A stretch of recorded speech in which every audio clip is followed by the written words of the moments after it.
that what you're supposed to do? You're supposed to swirl the wine. No. Then take a sip. Not too shabby, if you ask me.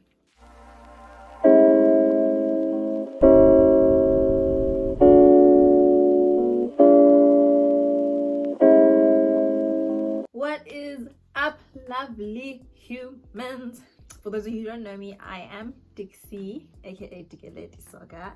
And to my returning subbies, what's up, guys? To my new subbies, hello, and thank you for joining me on this journey of anything and everything under the sun. Guys, Bitunan, we are on the road to 1,000 subscribers. Rise and shine and give all this glory, praise the living God. I personally cannot believe that this is where we are. We are on the way to 1,000 subscribers. What do you mean? That it just feels so...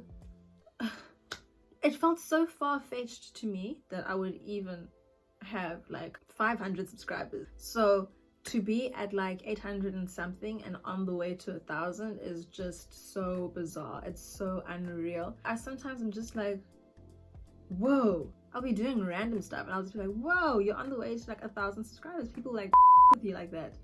It's so unreal. I just want to say thank you from the bottom of my heart, you know, for being with me on this journey and for watching my videos, bro. Anyways, enough of that. Today we are back with another Wine Wednesday, and our wine of choice is the Warwick, the First Lady. Yes, I've poured myself a glass or two. And we're drinking Chardonnay, baby. It's a wine that is made in the Western Cape. We're supporting local because local is lekker. Obviously I've already, you know, poured myself a glass. We've already done the whole wine tasting, nose in the glass and sippity, swirl it around your mouth situation. So we're just gonna get into it. And in today's rendition of Wine Wednesday, we are talking about things you should know before you go natural and while you are natural. So pour yourself something to drink as well, guys. I mean, we're under lockdown. It's day 100 and something, and I know you guys have alcohol stocked up somewhere. So just pour yourself a glass. Let's chat about things to know before you go natural. Number one on the list is it starts off rough most of the time. When I went natural, there were barely any 4C natural hair bloggers or YouTubers. And if there were, their hair was leaning more towards the 4B side, right? So I've said this before in my previous video. I think it was the where I gone around in my braid out video.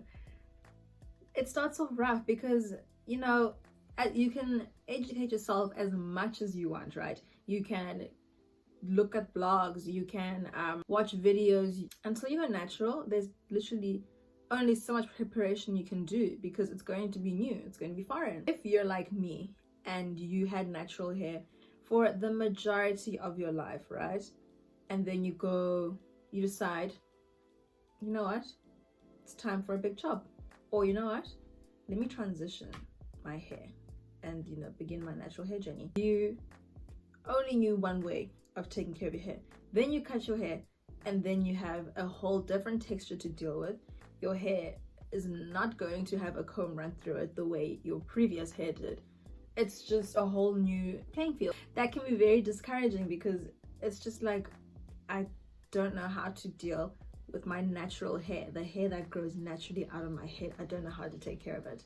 And, you know, that can definitely be something to deter someone and just make them not want to continue with the journey. But like we said, it starts off rough. It starts off rough for everyone. It's never ever easy in the beginning. You just need to push through it.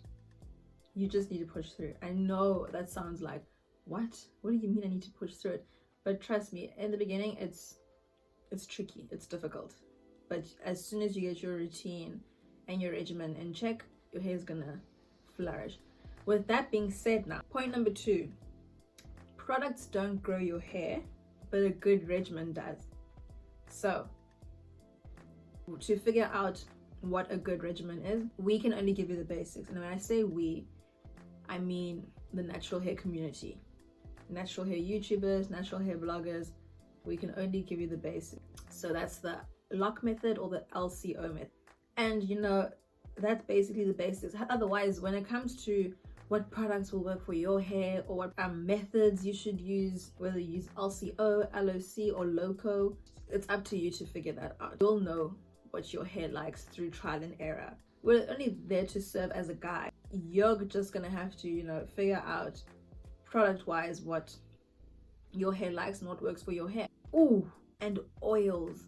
Please, please, please, especially in the winter months, if you're not in a protective style like I am. Did I even talk about my protective style, or did I just start the video and, you know, be about it? Guys, I got my hair done. Here we go. I've got a video coming out soon where I will take you guys through the experience and how it works. But I 10 out of 10 would recommend them. Like, look at this. Look how nice and neat these locks are.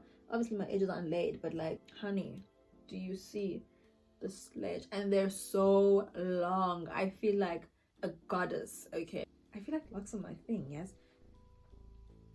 would I ever do locks like in real life, like with my natural hair? I think I would. Anyways, hot oil treatments are essential in the winter months. Okay, it is the best thing you can do for your hair, just to retain moisture and to, you know, to give your hair some extra TLC. Point number 3, and I know this one, people are always like at war about this point, right?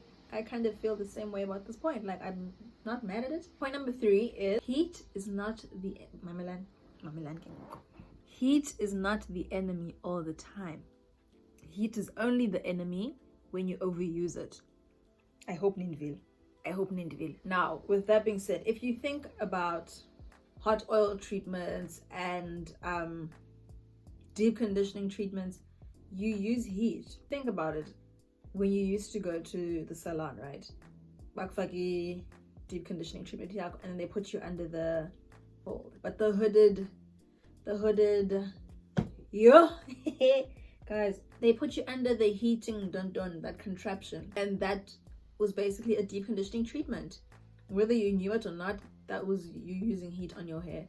And I'm not mad at people using heat on their hair, as long as you have a good regimen and you take care of your hair during the heat process or even after. Because I mean, there will come a time where you want to use heat on your hair, and you should not limit yourself, because the natural hair community said heat is bad for your hair. Girl, it's your hair at the end of the day. Do what pleases you. Point number 4, there will be bad hair days. Yo, bitch, I cannot even count the amount of times I've had a bad hair day, and it's usually from styles that I love and trust. Like, I'll do a braid out today and it'll be the bombest of bombest, when I crinks and coils in my hair popping, looking good. Then I want to do it when I have to be somewhere or I have to do something. It'll just be flat. It'll not come out as good, and that's just the way the cookie crumbles. You're gonna have good hair days and you will have bad hair days as well. It's just, you know, it's just the way it is. Maybe one day you use a new cream and it doesn't work the way your OG cream used to work. It's gonna happen. It's gonna happen. But you need to just love your hair through it, man. Luckily, there are styles you can try to just, you know, fix up a bad hair day. That is coming too. Stay tuned. So I just want to, you know, close off this video by saying, guys, at the end of the day, Fundy ain't the Fundy da. It's your hair. Do with it what you want. Don't limit yourself to what you're being told. Don't let what's being said online about like natural hair community, because I know sometimes it comes across as like you're being policed and you can't do a lot with your hair. Please experiment with your hair, especially if you've got like a TWA or you're just starting out. If I could go back in time, I promise you I would dye my hair all colors under the sun. I would love to do that, because when I dyed my hair, I dyed it to like the natural colors. Abo purple, abo brown, like a lighter brown. That's all I did to my hair. And if I could go back in time, I would dye my hair pink, I would dye my hair lilac, I would dye my hair, I really would.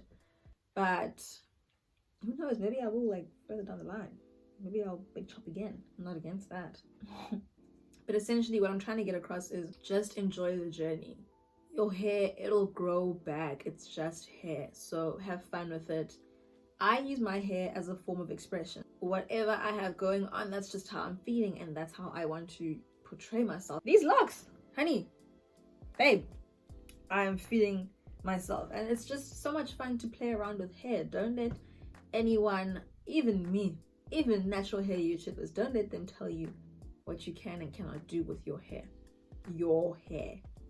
We can guide you as much as possible, but at the end of the day, what you want to do with your hair is up to you. What a rant. Oh, a lecture basically. That's what it feels like I'm doing. I feel like I'm lecturing you guys. But yeah, I think this is the end of Wine Wednesday. I shall see you guys in the next video. Stay safe, stay warm, guys, and yeah, bye-bye. Cling cling.